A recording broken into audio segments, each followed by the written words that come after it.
笑壞我啦，應當問老婆前月經熱，生個好細蚊。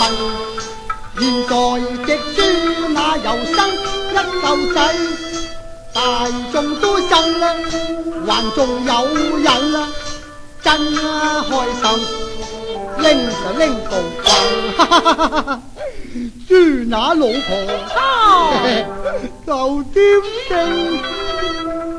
真係行好運啊！哎呀，乜你咁論盡㗎？乜你老婆同隻豬乸都幾乎講到難分呢？我歡喜得滯，就講真啦。你第二時講説話，好似得罪人。了啦，有件事情都最為要。